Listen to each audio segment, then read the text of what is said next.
I was folding laundry when my father called me into his study that Thursday afternoon. The house smelled like jasmine tea and my mother's perfume. Everything looked the same as it always had. The dark wood furniture, the family photographs on the mantel, the afternoon light cutting through the blinds. But something in my father's voice made my hand still on the shirt I was holding. "Jenny, sit down." I sat. My mother stood by the window, her back to me. My sister Lily wasn't there, which should have told me everything. "We need you to do something for the family," my father said. His voice was careful, measured. "There's been a situation with Lily, some photographs, a misunderstanding with a married man." I said nothing. I watched my mother's shoulders, how they stayed perfectly straight. "The media will be involved soon. We need to manage this carefully. Your mother and I have decided it would be best if you went abroad for a while, to study. We've already arranged everything, a program in London, fully funded." "When?" I asked. "Next week." I looked at the family photo on his desk. It was from last Christmas. Lily stood in the centre, radiant in red. I was on the edge, half cut off by the frame. "How long?" "A year, maybe 2, until this settles down." I nodded. I didn't ask why it had to be me. I didn't ask why Lily couldn't be the one to leave. I already knew the answer. I had always known the answer. "The journalists might try to reach you," my mother said, still facing the window. "If anyone asks about Lily, you know nothing. You've been planning to study abroad for months. This has nothing to do with her." "I understand." "Good girl," my father said. I wasn't a girl. I was 24 years old, but I didn't correct him. That night, I packed my suitcase in silence. Lily came to my room once, leaning against the doorframe with her arms crossed. She was beautiful, even with worry creasing her forehead. She had always been beautiful. "I'm sorry," she said. I folded another shirt. "It's fine. I didn't mean for this to happen. I know. I'll make it up to you when you come back." I looked at her then, really looked at her. At the way she stood, like the world would always bend around her, would always make room for her mistakes. "Sure," I said. She left. I continued packing. The week passed in a blur of preparations and goodbyes I didn't want to say. My colleagues at the marketing firm where I worked threw me a small party. They thought I was pursuing an exciting opportunity. I smiled and accepted their congratulations and said nothing about the truth underneath it all. My best friend Emma called me the night before I left. "This feels so sudden," she said. "Last month you were talking about that promotion and now you're leaving the country?" Things changed. "Jenny, what's really going on?" I wanted to tell her. I wanted to say that I was being erased, that my family was shipping me away like an inconvenient piece of furniture. But the words stuck in my throat, heavy with shame that wasn't even mine. "I just need a change," I said. She didn't believe me, but she didn't push. "Call me when you get there, okay?" "Okay." I never did call her. It felt easier to let that life fade away completely, to become someone new in a place where no one knew what I'd been asked to do. The airport was early and cold. My father handed me an envelope of cash. My mother kissed my cheek and reminded me to call every week. Lily stayed home. She had a headache, my mother explained. On the plane, I pressed my forehead against the window and watched the city disappear below me. I felt nothing, not anger, not sadness. Just a hollow kind of acceptance, like water settling into the shape of whatever container held it. I had spent my whole life being the shape they needed me to be. London was grey and vast and indifferent. I rented a small flat in Hackney, enrolled in the programme my father had selected, and learned to live in the spaces between other people's lives. I attended lectures. I worked part-time at a bookshop. I called home every Sunday and listened to my mother talk about Lily's recovery. Lily's new job, Lily's engagement to a nice boy from a good family. "When can I come home?" I asked once, 6 months in. "Soon, darling. The timing just isn't right yet." 1 year became 2. 2 became 5. The excuses changed, but the answer stayed the same. Lily had a wedding to plan, then a baby, then another baby. The family couldn't handle any reminders of that difficult time. Not yet. Maybe next year. I stopped asking. I finished my degree. Then another. I got a job at a research firm, then a better job at a consulting company. I learnt to speak like the British, all clipped efficiency and understatement. I learnt to drink tea at 4 o'clock and complain about the weather. I learned to build a life from nothing, because that's what I had, nothing except what I created myself. I didn't make many friends. Friendship required explanations I didn't want to give. But I had colleagues I respected, clients I helped, a small circle of acquaintances I met for drinks occasionally. I had a flat with a view of the park. I had professional recognition, good performance reviews, a growing bank account. I had everything except permission to go home. The years moved like a river I couldn't step out of. I dated occasionally, a colleague who transferred to another office, a friend of a friend who found me interesting for 3 months, a quiet man I met at a gallery who said I seemed sad and wanted to fix that. None of them lasted. I couldn't explain the weight I carried, and I was tired of pretending it wasn't there. On my 30th birthday, I sat alone in my flat with a store-bought cake and a candle I didn't light. 6 years had passed. I had built a career, a reputation, a life that looked complete from the outside. But inside, I was still that girl in her bedroom, folding clothes in silence while her family decided her future without her. I called my mother that night, breaking my pattern of Sunday-only calls. "Jenny, is everything all right?" "It's my birthday." Silence. Then, "Oh, darling, I'm so sorry. I forgot. Things have been so busy with Lily's second baby." I hung up. She didn't call back. 8 years in, I stopped calling every Sunday. My mother noticed after 3 weeks. "Jenny, is everything all right? You haven't called." "I've been busy with work." "Too busy for your family?" The irony sat heavy between us, unspoken. "I'll call when I can," I said. I started calling once a month, then every other month. The distance that had been forced on me became a distance I chose. It felt like the first honest thing I'd done in years. Year 9, I received a promotion. Senior consultant. My boss took me to dinner to celebrate. "You're brilliant, Jenny," she said.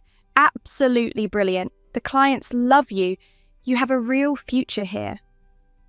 I smiled and thanked her and felt nothing. Not pride, not satisfaction. Just that same hollow recognition. I had become excellent at being whatever was needed. Even here, thousands of miles from home, I was still folding myself into the right shape. That night, I stood in my flat and looked at the life I'd built. Clean, professional, respectable, completely empty. I thought about Emma, who had stopped trying to reach me after 2 years of unreturned messages. I thought about my old colleagues who probably didn't remember my name anymore. I thought about all the birthdays my family had forgotten, all the achievements they'd never celebrated, all the years I'd spent waiting for permission to exist. I sat down on my sofa and let myself feel it, all the years of being good, being quiet, being convenient. All the times I had swallowed my anger and smiled and said, "It's fine and I understand." All the ways I had made myself small so Lily could stay big. Something cracked open inside me, not violent but absolute. A door closing on one room and opening on another. I called my father the next morning. "I'm coming home," I said. "Jenny, darling, the timing. I'm coming home in 2 weeks. I've already bought the ticket. I'm not asking permission." Silence. I could hear him breathing, recalculating. "We'll prepare the guest room," he said finally. Thank you. I hung up before he could say anything else. I gave my notice at work. My boss tried to convince me to stay, offered me more money, more flexibility. I declined everything. My colleagues threw me a going-away party. They asked about my family, what they were like, if I was excited to see them again. It's complicated, I said. They nodded like they understood, but they didn't. How could they? The plane descended into familiar humidity, familiar haze. 10 years had passed, but the airport looked the same. The air smelled the same, exhaust and cooking oil and something green and growing underneath it all. My mother was waiting at arrivals. She looked older, thinner. Her hair was perfectly styled. Her smile was perfectly measured. "Jenny, welcome home." She hugged me briefly. I smelled her perfume, unchanged after all these years. "How was the flight?" "Long." "Your father is waiting in the car. Lily wanted to come, but the children had school." "Of course." The drive home was full of careful small talk. My mother pointed out changes in the city, new buildings, new roads, new shopping centres. Everything had grown taller, denser, shinier. I watched it pass outside the window and felt like a ghost returning to haunt her own life. The house looked exactly the same. The jasmine in the front garden had grown larger, but everything else was preserved like a museum. I carried my suitcase to the guest room. Not my old room, I noticed. That probably belonged to Lily's children now when they visited. "Your room is being used for storage," my mother said, reading my face. "We can clear it out if you'd like to stay there instead." "The guest room is fine." It was a lie. Nothing about any of this was fine. But old habits were hard to break. "Dinner is at 7, my mother said. "Lily and her family are coming. She's very excited to see you." I unpacked slowly. The guest room was tasteful and impersonal. There was nothing of me here, no trace that I had ever lived in this house at all. I had been erased as thoroughly as Lily's scandal, replaced by a more convenient narrative. I opened my laptop and looked through old photos. There I was at 24, smiling at the camera, unaware that I was about to disappear. There was Emma's face, frozen in a moment I could never get back. There was the life I should have had, preserved like an extinct species. I closed the laptop. I sat on the bed and waited. Dinner was orchestrated chaos. Lily arrived with her husband David and their 2 children, a boy of 7 and a girl of 4. She looked radiant, healthy, happy. Motherhood had added a softness to her that made her even more beautiful. "Jenny!" She rushed to hug me. "Oh my God, you look amazing. So sophisticated. Doesn't she look sophisticated, David?" David smiled politely. "Very. Welcome back, Jenny." The children hid behind Lily's legs, staring at me with wide eyes. "They're shy," Lily explained.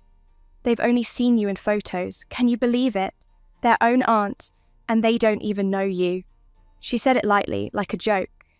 Like it was something that had just happened, not something that had been done. Dinner was loud. The children demanded attention. Lily and my mother discussed school activities and dietary restrictions. My father asked me polite questions about London, nodding at my answers without really listening. David checked his phone periodically, apologizing each time. I ate quietly and watched them. This was the family that had been protected. This was what my exile had purchased. Lily's, my perfect life, unblemished and shining. "So what made you decide to come back?" Lily asked over dessert. "Mom said you just suddenly announced it." "I was ready," I said. "That's wonderful. You know, I always felt terrible that you stayed away so long. But Mom said you loved it there, that you were really building something special." "Did she?" Lily didn't notice the flatness in my voice, or she chose not to. "You'll have to tell me all about it. We should have lunch, just us sisters, like old times." We had never had lunch, just us sisters. There were no old times to return to. But I nodded. Sure. The children started fighting over a toy. Lily mediated with practiced patience. My mother brought out more tea. My father told a story about someone at his office. The evening wore on in a performance of normalcy that made my skin itch. When they finally left, Lily hugged me again at the door. "I'm so glad you're back," she whispered. "I really missed you." I didn't answer. I just stood there and let her hug me and waited for it to be over. After they left, my mother started clearing dishes. I helped her, falling into old rhythms without thinking. "Lily looks happy," I said. "She is. David is a good man, patient, understanding." "Does he know?" My mother's hand stilled on the plate she was rinsing. "Know what?" "About why I really left." "Jenny, that was a long time ago.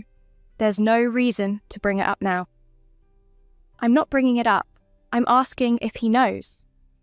"No, and there's no reason he should. That situation was resolved. Everyone moved on." "Did they?" My mother turned off the water. "You did well in London, Jenny. You built a good life.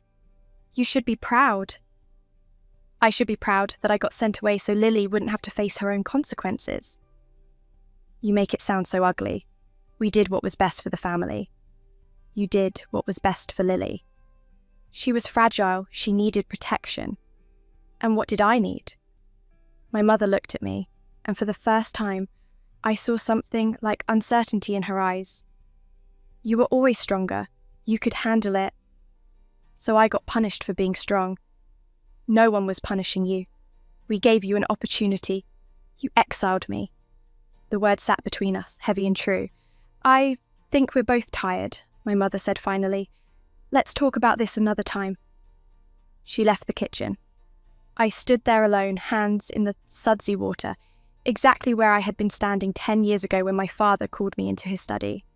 I finished the dishes and went to bed. The next morning, I started looking for my own place. My mother protested. "You just got home. Stay here for a while. Save money." "I need my own space." "Jenny, don't be stubborn about this." "I'm not being stubborn. I'm being honest. This isn't my home anymore. Maybe it never was." I found a small apartment within a week. Modern, minimal, mine. I signed the lease and moved in with the single suitcase I'd brought from London. I bought furniture piece by piece, building something that belonged only to me. Lily called every few days, suggesting lunch, coffee, shopping. I made excuses.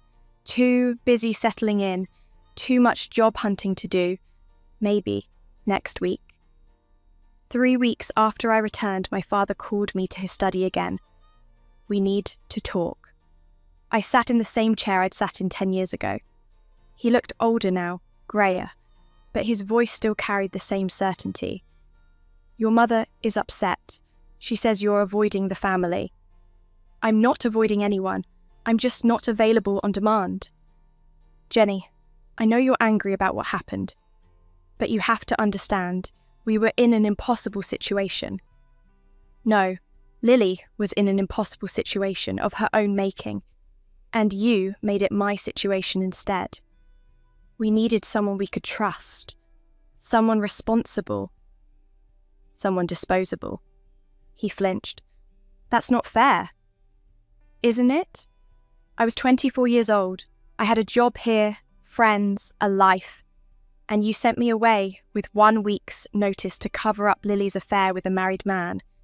You didn't ask what I wanted. You didn't consider what it would cost me. You just decided I was the solution. We thought you'd be gone a year or 2 at most. You told me to stay away for 10 years. Every time I asked to come home, you had a new excuse. Lily's wedding, Lily's babies. The timing wasn't right. The timing was never right, because I was never the priority." My father was quiet. He looked down at his hands, then back at me. "What do you want, Jenny? You want me to apologize? Fine, I'm sorry. We handled it badly. But it's done now. You can't change the past. No, I can't, but I can change how I participate in this family going forward. What does that mean? It means I'm not folding myself up anymore to make room for Lily. It means I'm not pretending the last 10 years didn't happen. It means I'm going to build my own life here on my own terms, and if that makes anyone uncomfortable, that's not my problem to solve. You're being selfish. The word that had been used against me my whole life. The weapon that had always made me back down. Yes, I said. I am, finally. I left before he could respond. 2 months passed. I found a job with an international firm, leveraging my London experience. The work was challenging, engaging. I made new professional connections. I rented a car and drove to places I'd never been. I went to dinner alone and didn't apologise for the empty seat across from me. I started rebuilding the life I'd abandoned. I tracked down Emma through social media. She'd gotten married, had a baby, moved to the coast. When I messaged her, she responded within an hour. Jenny! Oh my God, Jenny! Where have you been? We talked on the phone for 2 hours. I told her some of it. Not everything, but enough. She listened without judgment. I thought you'd forgotten about me, she said. I forgot about myself. I'm trying to remember now. Well, remember this. You were always the strong one, the real one. Don't let anyone convince you otherwise. After we hung up, I cried for the first time since I'd come back. Not from sadness, but from the relief of being seen. Lily kept calling. I kept declining. Finally, she showed up at my apartment unannounced. Why are you avoiding me? She demanded when I opened the door. I'm not avoiding you. You've turned down every invitation I've sent. You don't come to family dinners. Mom says you barely speak to her. What's going on? I stepped aside to let her in. She looked around my apartment, taking in the sparse furniture, the bare walls, the absence of family photos. Nice place, she said, but she didn't mean it. Thank you. Jenny, talk to me. I don't understand why you're acting like this. I sat down on my sofa. She sat across from me, perched on the edge of the chair like she might need to leave quickly. Do you remember why I went to London? I asked. You wanted to study abroad. No, I was sent abroad because you slept with a married man and the family needed the scandal to disappear. They needed me to disappear so you could stay and pretend it never happened. Lily's face went pale. That's not... yes, there was that situation. But you wanted to go. You said it was fine. I said it was fine because that's what I always say. Because that's what I'm supposed to do. Be understanding. Be flexible. Make it easy for everyone else. That was 10 years ago, Jenny. I thought you were over it. Over it? Lily, I lost 10 years of my life. I missed everything. Graduations, weddings, births, I watched from 5,000 miles away while you built the life I was supposed to have here. And the whole time, everyone acted like I chose it, like it was my decision to leave. I didn't ask them to send you away. You didn't have to. You never have to ask. Things just happen for you, don't they? Problems just disappear. Other people just handle it. Did you ever even think about me while I was gone? Did you ever once consider what you cost me? Lily's eyes filled with tears. I thought about you all the time. I felt terrible. I wanted to make it up to you. How? How were you going to make it up to me? What could possibly balance those 10 years? I don't know. I thought when you came back, we could start over. Be sisters again. We were never sisters, Lily. We were the beautiful one and the useful one. We were the one who mattered and the one who cleaned up her messes. That's not true, isn't it? Tell me one time, just one time when you were asked to sacrifice something for me. One time when you were the one who had to be convenient. She couldn't. We both knew she couldn't. I'm sorry, she said finally. I'm really sorry. I know that's not enough, but I am. I know you are. But sorry doesn't give me back those years. Sorry doesn't change the fact that when it mattered, you all chose your comfort over my entire life. So what now? You just hate us forever. I don't hate you, but I don't trust you either. And I'm not going to pretend we're one big happy family when we're not. Lily stood up. She wiped her eyes, and I saw something shift in her face, hurt turning to anger. You've changed. London made you cold. No, I said. London taught me I don't have to set myself on fire to keep other people warm. She left without saying goodbye. I sat in my apartment and felt the weight of it. Not guilt, not regret, just the clean, clear feeling of finally telling the truth. 3 months later, something broke. The man Lily had the affair with, a semi-prominent businessman named Richard Wong, was involved in a corruption scandal. His name was all over the news. And because journalists dig, because the past never stays buried as neatly as people hope, someone found the old story. The photos from 10 years ago resurfaced. Lily's name resurfaced. My phone started ringing. Journalists, somehow tracking me down, asking for comment. Did I know about my sister's relationship with the businessman? Had the family covered it up? Why had I really left the country? I didn't answer. I let them go to voicemail.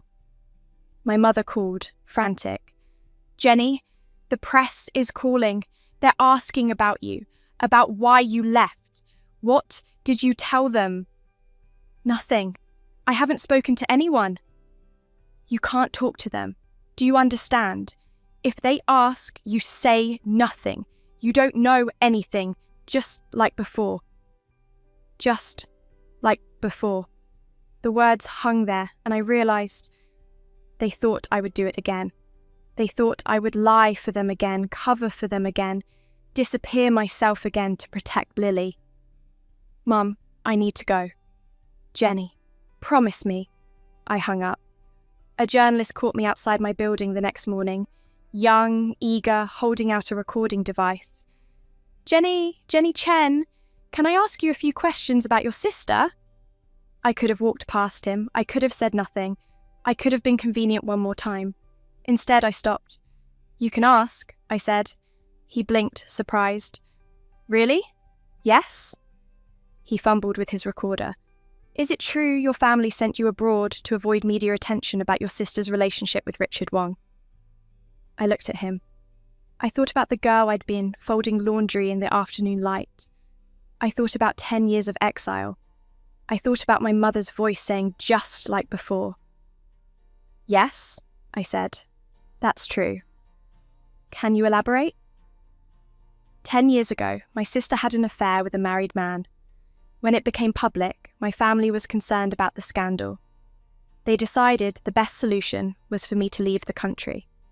They arranged a study program in London and told me to go. I was 24. I stayed away for 10 years because every time I tried to come home, they said the timing wasn't right. Why didn't you refuse? Because I was 24 and they were my family, and I thought, so I did what they asked. They would love me enough to let me come back. And did they? No. I had to come back on my own. He asked more questions.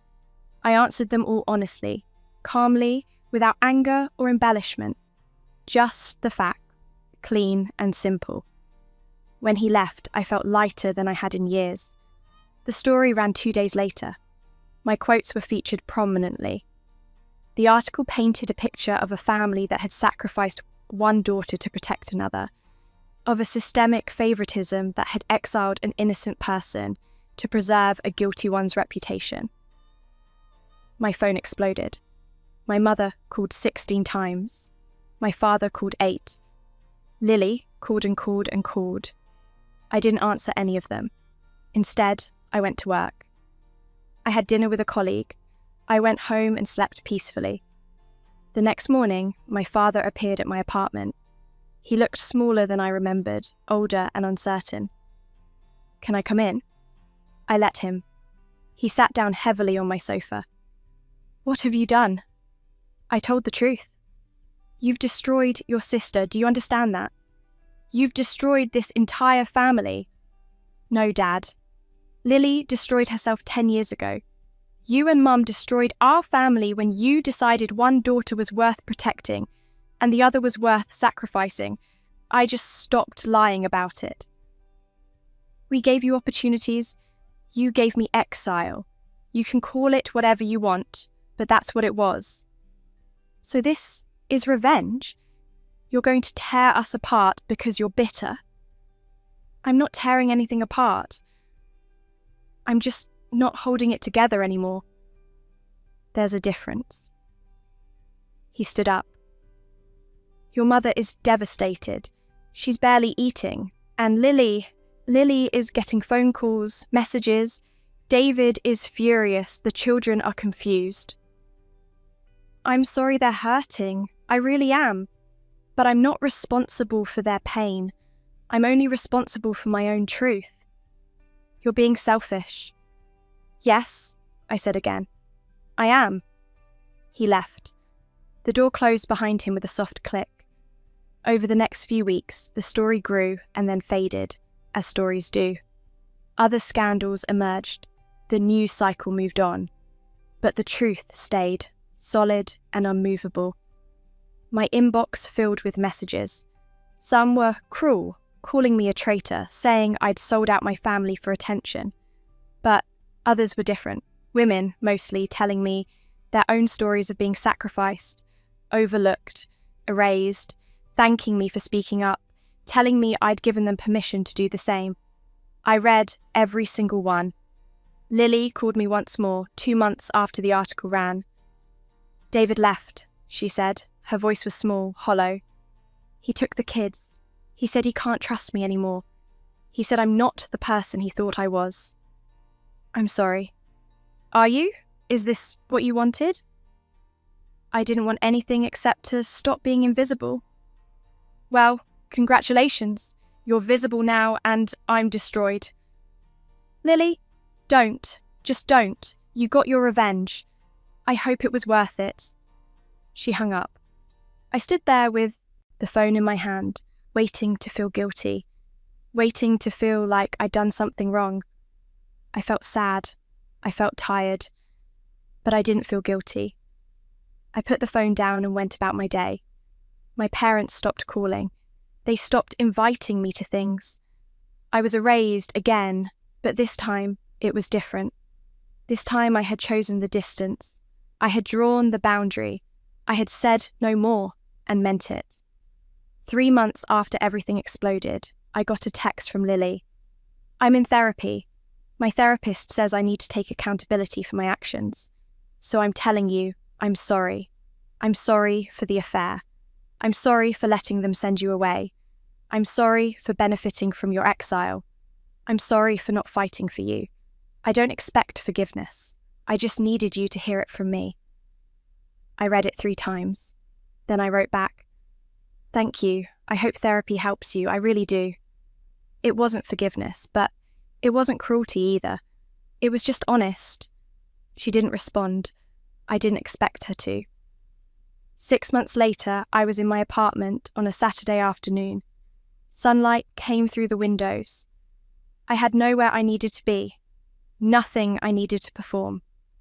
I made coffee and sat down with a book and realised I was content, not happy in some explosive, triumphant way, just quietly, steadily content. I had built a life that was mine. I had work I enjoyed, friends I trusted, space that belonged only to me. I had the truth, spoken aloud and witnessed. I had taken up all the room I needed, and the sky hadn't fallen.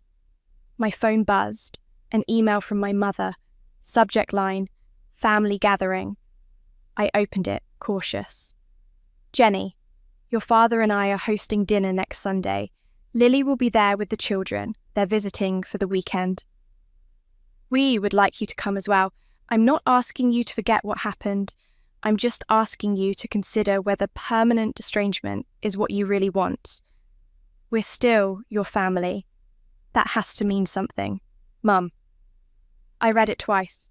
I thought about the girl I used to be, so desperate to be chosen that she would have accepted any crumb of inclusion. Then, I thought about the woman I was now. I hit reply. Mum, thank you for the invitation. I'll think about it. But I want you to understand something first. I'm not the same person I was. I won't pretend everything is fine when it isn't. I won't make myself small to make other people comfortable. If I come to dinner, I come as myself, whole, honest, and unmovable. If that's not acceptable, then I won't come, and I'll be fine with that. Let me know. Jenny. I hit send before I could second-guess myself. Her response came an hour later. Come as yourself. We'll try to do the same. I sat with that for a long time. It wasn't an apology. It wasn't acceptance. But it was something. A crack in the wall, a possibility. Sunday came. I drove to my parents' house in the late afternoon. The jasmine still bloomed in the front garden. The door still looked the same. I rang the bell. My mother answered. We looked at each other for a long moment. Hi, Mum. Hi, Jenny. She stepped aside to let me in. Inside, I could hear voices, my father, Lily, the children laughing. The same scene I'd left 10 years ago, reconfigured around my absence. But I wasn't absent anymore. I was here, solid and real, taking up space. I walked into the living room. They all turned to look at me. I saw the uncertainty in their faces, the careful calculation of how to act, what to say. The Lily looked thinner. There were shadows under her eyes. The children clung to her legs, wary of the adult's tension. I sat down in an empty chair, not on the edge, not apologetically, right in the centre. Hi, I said. Hi, they echoed. And we began. Not forgiveness, not reconciliation, just the slow, difficult work of being honest with each other, of seeing each other, of letting me be seen. It was uncomfortable, it was awkward. There were silences that stretched too long and conversations that ended too abruptly. My father cleared his throat repeatedly. My mother fussed with the food. Lily kept glancing at me like I might detonate at any moment. But I stayed in my chair. I took up my space. I spoke my truth when it needed speaking and held my silence when it didn't. At one point, the little girl, my niece, though she felt like a stranger, came and stood in front of me. Are you really our aunt? She asked. Yes. Mommy said you live far away. I used to. I live here now. She considered this. Are you going to stay? Everyone in the room went still. Yes, I said, I'm going to stay. The girl nodded, satisfied, and went back to her toys. Something shifted then, not dramatically, but perceptibly. My father's shoulders relaxed slightly. My mother's smile became less strained. Even Lily looked at me with something that might have been relief. We were a long wedge from healed. Maybe we would never be. But we were here, together, trying. When dinner ended and I walked back to my car, I felt it. Not vindication, not triumph, just the quiet certainty of knowing I had finally stopped disappearing. I drove home through the familiar streets, past the places I remembered from before. Everything looked different now. Or maybe I looked different. Maybe that was the same thing. I parked outside my apartment and sat for a moment in the silence. 10 years ago, I had been sent away to make room for someone else's mistakes. I had lost years, opportunities, the life I should have had. But I had gained something too. I had learned that I could survive exile. I could build something from nothing. I could speak truth that no one wanted to hear and stand in the aftermath without crumbling. I had learned that I was stronger than anyone, including myself, had ever given me credit for. I got out of the car and walked up to my apartment. Inside, everything was exactly as I'd left it. Clean, quiet, mine. I made tea and stood by the window looking out at the city I'd been exiled from and had chosen to return to, not because they called me back, but because I decided I was done running. The night was gentle, the city hummed below, and I stood there, whole and unmovable, exactly where I belonged. Finally,